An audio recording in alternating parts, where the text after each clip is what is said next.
Kemudian karena banyak kan ibu-ibu yang sibuk dengan pekerjaan rumah, juga juga pekerja-pekerja keras yang pekerja yang membantu mencari nafkah keluarga, yang mungkin sampai nggak sempat untuk murajaah atau belajar tentang fikih haid ini. Nah, kami hadir di sini untuk membantu bagaimana caranya sesibuk apapun pekerjaan kita, itu mau belajar itu nggak serumit itu. Belajar itu nggak seserem itu gitu. Jadi belajar itu bisa santai walaupun pekerjaan kita sesibuk apapun di luar. Karena sesibuk apapun manusia nggak mungkin kan sibuk sampai 24 jam gitu kan. Jadi di sini kita hadir untuk memberikan solusi, memberikan sedikit manfaat ilmu yang kami bisa membantu orang-orang di luar sana untuk belajar ilmu fikih haid khususnya. Ya mungkin segitu aja singkatnya tentang taklim santai fikih wanita ini.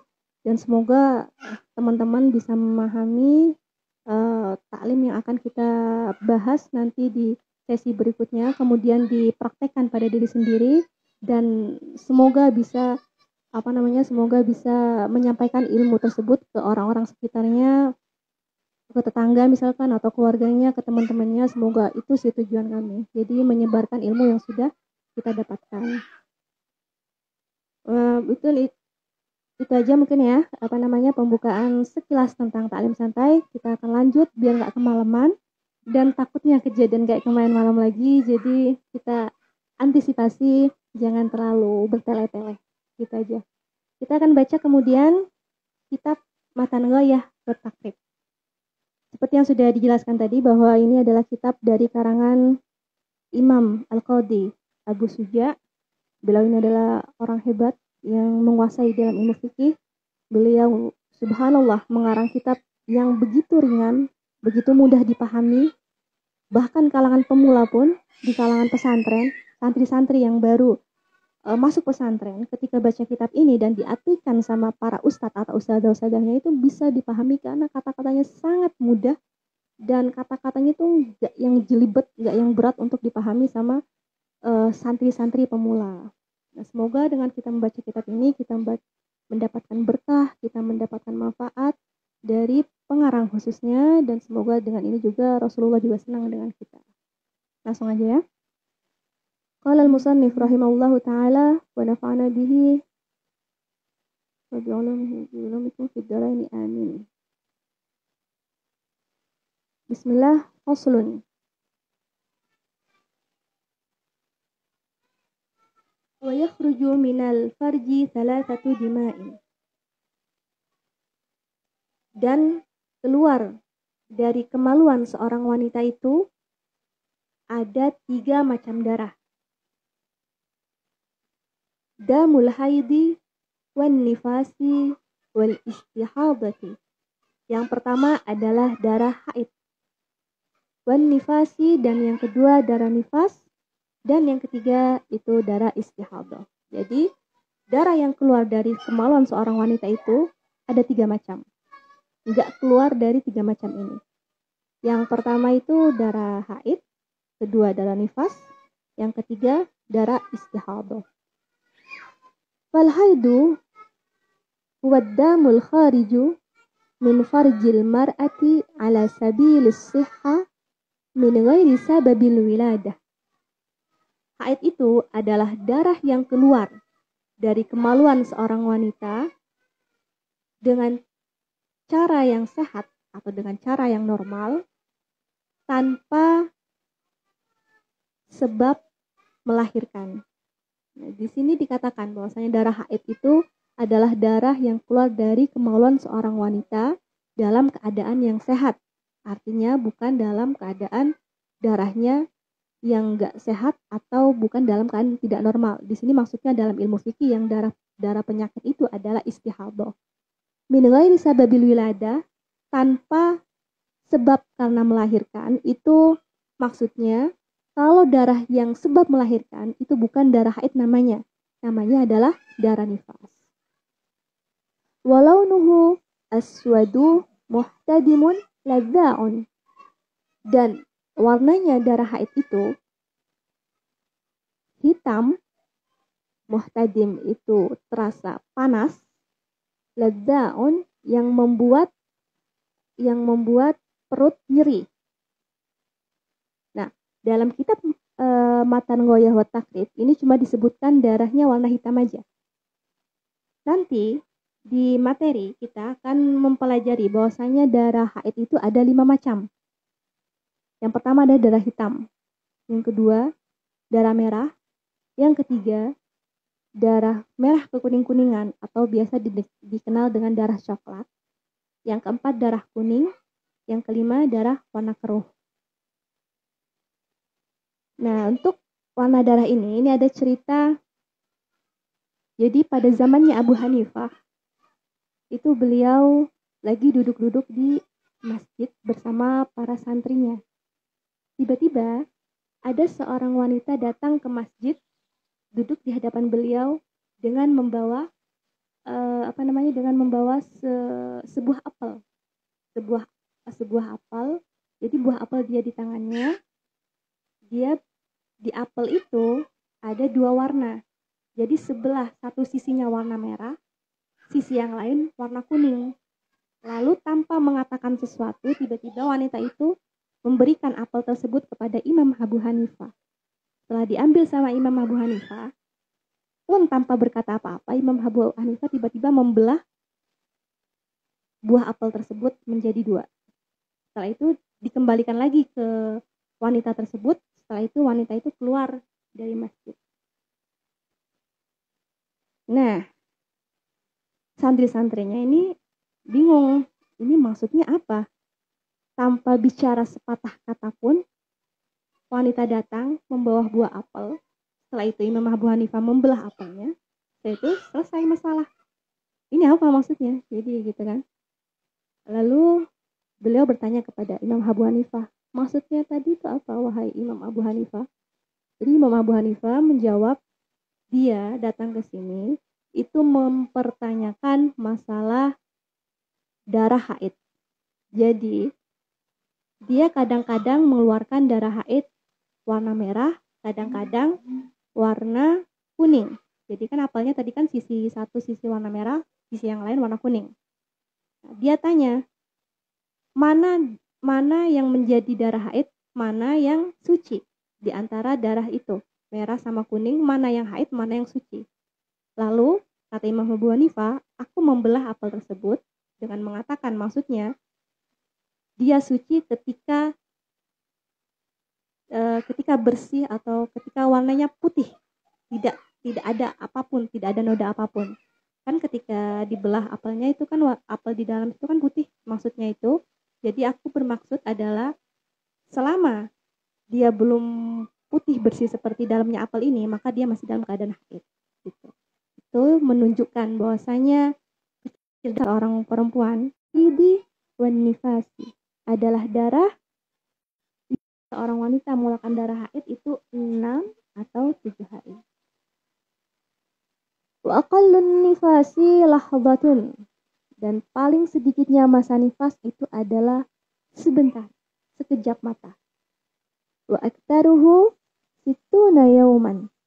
Dan paling banyaknya masa nifas adalah 60 hari. Wa ghalibuhu arba'una yauman. Dan rata-rata seorang wanita mengeluarkan darah nifas itu 40 hari. Wa aqallut tuhri bainal haidataini 15 yauman. Paling sedikitnya masa suci di antara 2 haid adalah 15 hari. Wala hadda li aktsarihi. Dan tidak ada batas maksimal untuk paling banyaknya masa suci. Jadi kalau sedikitnya masa suci itu harus melewati 15 hari. Untuk batas maksimalnya berapa? Maksimalnya masa suci? Tidak ada. Jadi bisa saja seorang wanita mengeluarkan darah haid setahun sekali, atau 2 tahun sekali, 5 tahun sekali, ya tidak masalah. Karena dalam kitab fikih dijelaskan bahwasanya tidak ada batas maksimal bagi wanita untuk melewati masa suci. Wa aqallu zamanin tahidu fihi al-mar'atu tis'u sinin. Dan paling sedikitnya masa atau usia wanita yang memungkinkan mengeluarkan darah haid adalah 9 tahun. Wa aqallul hamli 6 ashhurin. Paling sedikitnya masa hamil itu adalah 6 bulan. Wa aktsaruhu 4 sinin. Dan paling banyaknya masa hamil adalah 4 tahun. Wa ghalibuhu 9 ashhurin. Dan dan kebiasaan atau rata-rata seorang perempuan mengalami hamil itu 9 bulan.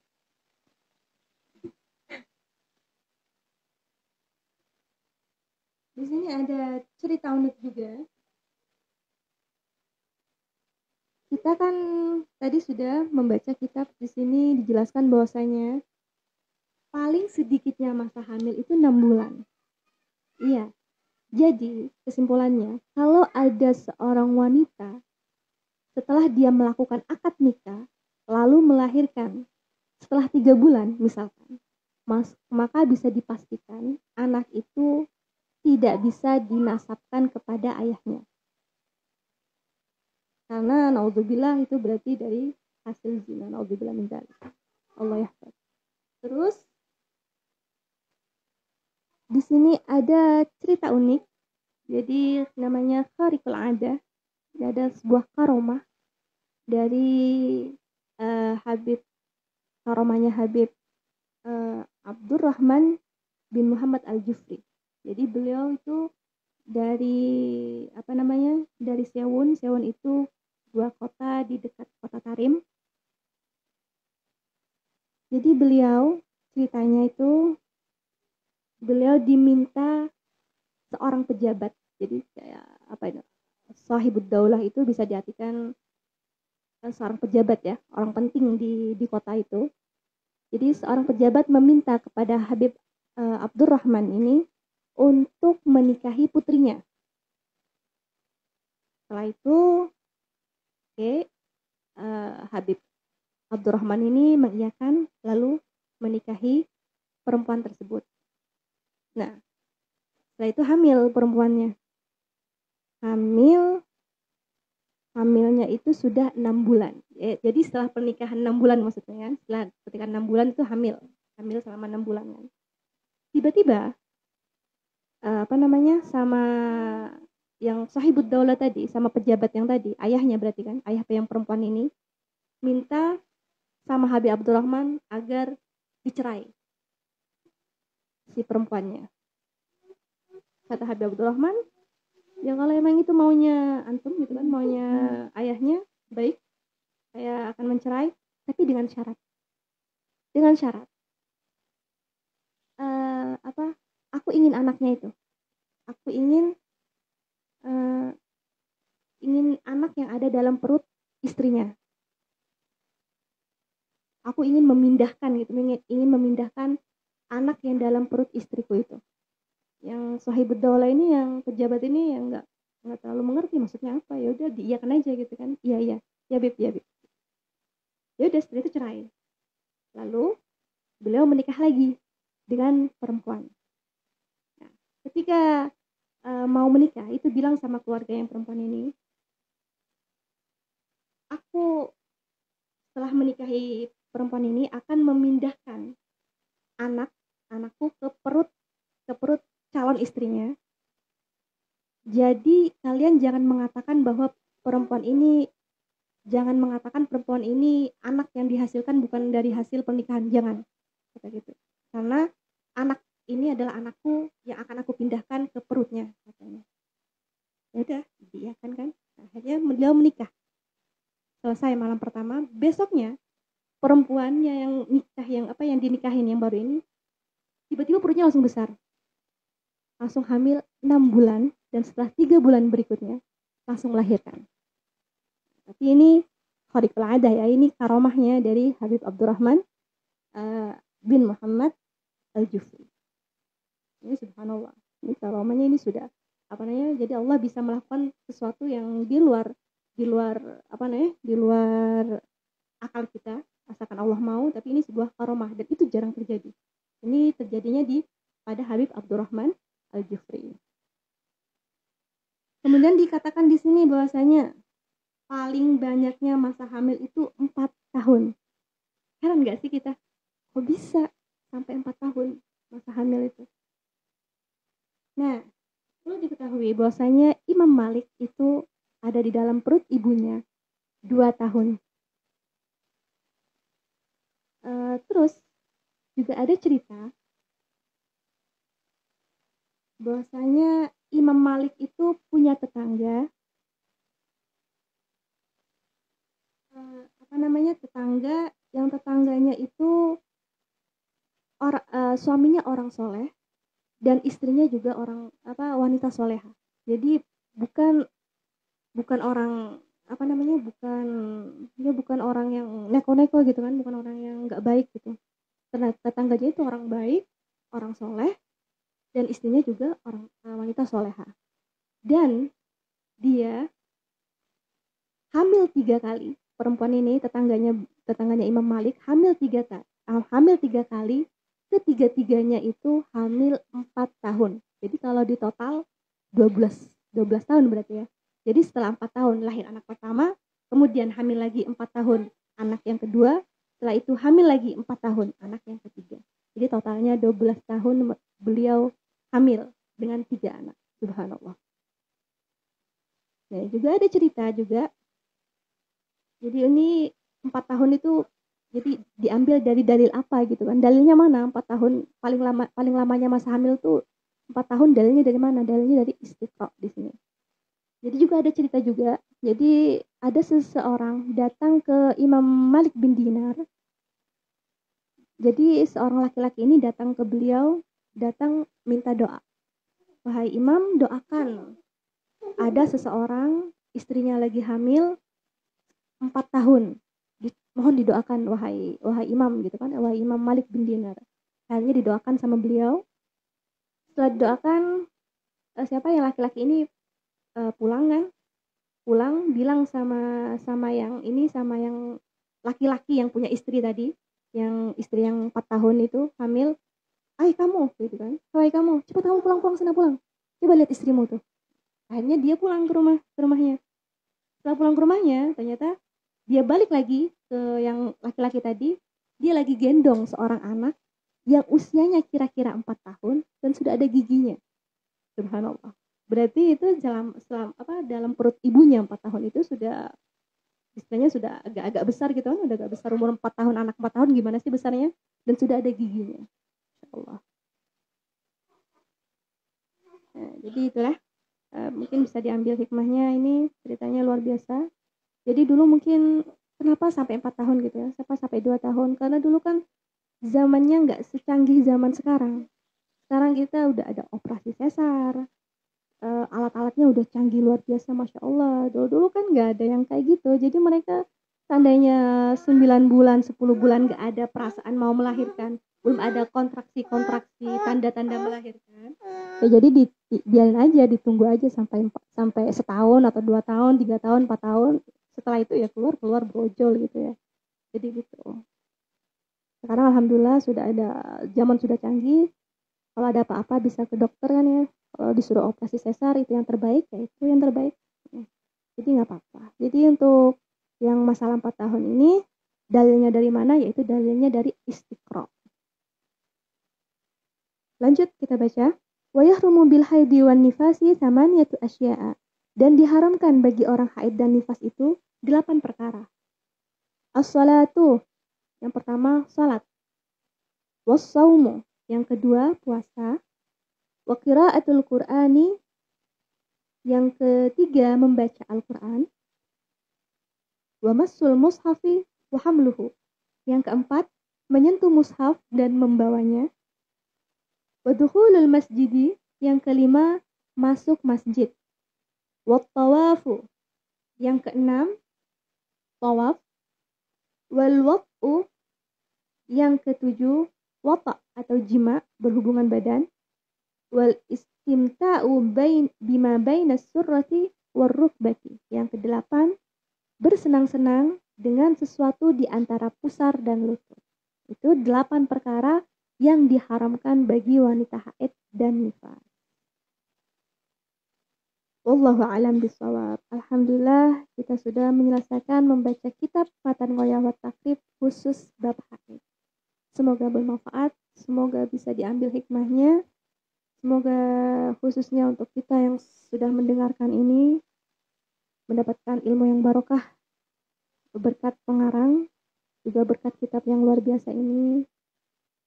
Semoga bisa diamalkan juga, semoga bisa disampaikan kepada yang lain juga. Amin, amin ya rabbal alamin.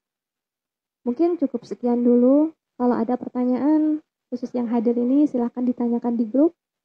Nanti akan dibuka sesi tanya jawab. Dan yang sudah hadir di live Instagram juga terima kasih sudah hadir. Oh iya, di live Instagram dari tadi kayak dikacangin gitu ya. Maaf, jadi lagi fokus baca kitab soalnya. Terima kasih buat yang sudah live Instagram sudah hadir. Masya Allah banyak sekali, 17 yang hadir. Itu sudah banyak. Alhamdulillah. Dan untuk yang di Zoom juga banyak 40. Masya Allah. Hadir ya. 40. Masya Allah luar biasa. Terima kasih sekali lagi. Terima kasih. Mohon maaf apabila ada kekurangan.